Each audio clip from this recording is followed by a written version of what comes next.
राखी अपने पति के साथ एक गांव में रहती थी। उनकी शादी को 10 साल हो गए थे, लेकिन अभी तक उनके पास औलाद नहीं थी। राखी जब भी बच्चों को गली में खेलते हुए देखती थी तो काफी परेशान हो जाती थी। एक दिन वो सोचती है, पता नहीं हमारी औलाद क्यों नहीं है। बाकी तो सबके बच्चे हैं, बाकी सब अपने परिवार के साथ बहुत हंसी खुशी रहते हैं। मेरे पास घर पैसे किसी चीज की कमी नहीं है, बस एक औलाद की खुशी नहीं मिल सकी। अगर वो मिल जाती तो जिंदगी मुकम्मल हो जाती। वो ये सोचते सोचते रोने लगती है। ऐसे ही दिन गुजरते जाते हैं और वो अपने घर के कामों में लगी रहती है और रात होते ही रोने लगती है। बच्चा ना होने की वजह से वो काफी परेशान रहने लगी थी। कुछ टाइम गुजरने के बाद उसके यहाँ एक बेटी की पैदाइश होती है। राखी काफी खुश होती है। राखी का पति भी अपनी बेटी को लेकर बहुत ज्यादा खुश होता है। राखी अपनी बेटी का नाम काजल रखती है। वो सारा सारा दिन अपनी बेटी के साथ खेलती रहती थी। राखी को दिन गुजरने का पता ही नहीं चलता था। काजल के आने के बाद से राखी की जिंदगी रंगों से भर गई थी। राखी को अब काजल के अलावा कुछ और नहीं दिखाई देता था। ऐसे ही दिन गुजरते रहते हैं और काजल बड़ी हो जाती है। काजल की उम्र अब 12 साल होती है। वो एक दिन अपनी माँ से कहती है, माँ मैं घर में रहकर काफी बोर हो रही हूँ, क्यों ना कहीं घूमने चलें। ठीक है बेटा, तुम्हारे पापा आ जाएं तो फिर मिलकर घूमने का प्लान बनाते हैं। ये सुनकर काजल काफी खुश होती है। एक दिन फिर राखी अपनी पति और काजल के साथ शहर घूमने जाती है। सभी बहुत खुश थे। काजल झूले झूल रही होती है। राखी अपने पति से कहती है, देखिए आज हमारी काजल कितनी बड़ी हो गई है, वक्त गुजरने का पता ही नहीं चला। बिल्कुल वक्त गुजरने का वाकई पता नहीं चला।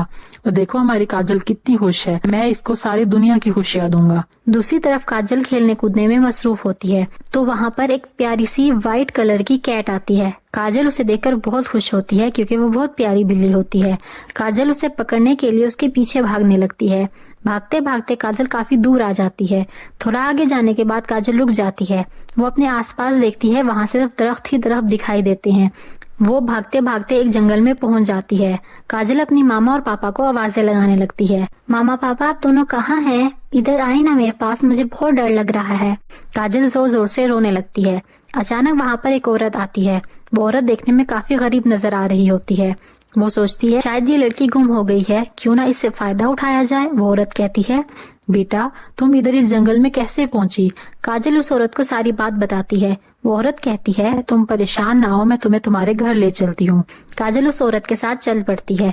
वो औरत काजल को लेकर अपनी झोंपड़ी में आ जाती है। दूसरी तरफ राखी की माँ जब पीछे मुड़कर देखती है तो काजल वहाँ मौजूद नहीं होती है। वो इधर उधर देखने लगती है। उसकी माँ काफी परेशान हो जाती है। वो काजल के पापा से कहती है, काजल दिखाई नहीं दे रही, वो कहाँ चली गई? परेशान ना हो, इधर ही कहीं होगी, मैं उसे देखता हूँ। फिर दोनों मिलकर काजल को ढूंढने लगते हैं, लेकिन उन्हें काजल कहीं भी नहीं दिखाई देती। फिर वो थाने में जाकर उसकी गुमशुदगी की रिपोर्ट दर्ज करवाते हैं, लेकिन उन्हें काजल का कहीं भी पता नहीं चलता। वो दोनों काफी परेशान रहने लगते हैं। राखी सारा सारा दिन रोती रहती है। वो अपने पति से कहती है, पता नहीं मेरी काजल किस हालत में होगी, आप मेरी बेटी को ढूंढ कर लाएं। उसका पति कहता है, राखी परेशान ना हो, मुझे यकीन है हमें हमारी बेटी जरूर मिल जाएगी। दूसरी तरफ काजल अपने वालिदैन की वजह से काफी परेशान रहती है और रोती रहती है। वो उस आंटी से कहती है, आपने तो कहा था आप मुझे मेरे मामा पापा के पास लेकर जाएंगी, लेकिन वो अभी तक क्यों नहीं आए यहाँ? काजल ये कहकर दोबारा से रोने लगती है। वो आंटी कहती है, जब से आई हो रो रही हो, मेरे सर में दर्द हो रहा है, जाओ जाकर सो जाओ, वरना मार मार कर तुम्हारा मुंह लाल कर दूंगी। आज के बाद तुम्हें इधर ही रहना है और मेरे सारे काम करने हैं। मैं तुम्हें ऐसे ही जंगल से उठाकर अपने घर नहीं लेकर आई। ऐसे ही कई साल गुजर जाते हैं। अब काजल बड़ी हो जाती है। वो सारे दिन लोगों के घरों में काम करती है और शाम को घर वापस आकर आंटी के घर का भी सारा काम करती है।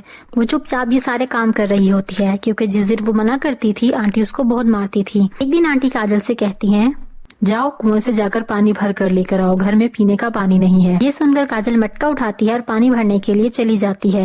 वो पानी भरकर जैसे ही घर वापस आती है तो अचानक उसका पाँव एक पत्थर से टकराता है और वो गिर जाती है, जिससे वो मटका भी टूट जाता है। ये देखकर काजल रोने लगती है और परेशान हो जाती है। वो सोचती है ये मटका टूट गया है, अब आंटी मुझे बहुत मारेंगी।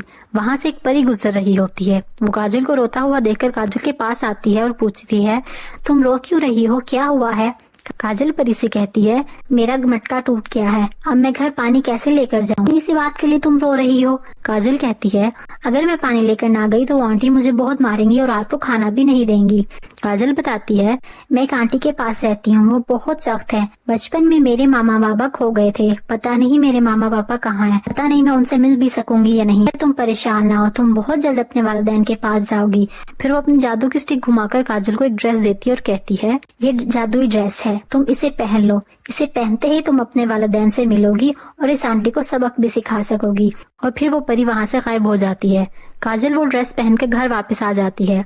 आंटी काजल को इतने प्यारे ड्रेस में देखकर बहुत गुस्सा हो जाती हैं और कहती हैं, ये इतना प्यारा ड्रेस तुम्हें कहाँ से मिला और पानी का मटका कहाँ है? काजल कहती है, पानी का मटका तो टूट गया। तुमने जानबूझकर तोड़ा ताकि तुम्हें पानी भर कर ना लाना पड़े।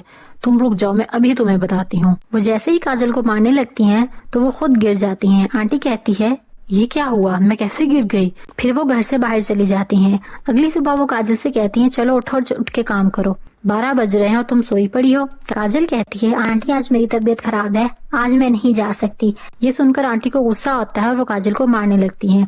लेकिन वो जैसे ही आगे बढ़ती हैं वो फिर गिर जाती हैं। उस ड्रेस में से एक आवाज आती है, अब अगर तुमने काजल को मारने का सोचा भी तो तुम्हारी हालत बुरी कर दूंगी। वो आंटी डरकर वहाँ से चली जाती हैं। काजल अपने कमरे में उदास बैठी होती है। उस ड्रेस से आवाज आती है, काजल तुम इतनी परेशान क्यों हो? अब वो आंटी तुम पर जुल्म नहीं करेंगी। काजल कहती है, मैं अपने घर वापस जाना चाहती हूँ। वो ड्रेस काजल से कहता है, तुम अपनी आंखें बंद करो। जैसे ही काजल अपनी आंखें खोलती है तो देखती है कि वो अपने वालिदैन के साथ खड़ी है। काजल ये देखकर काफी खुश होती है।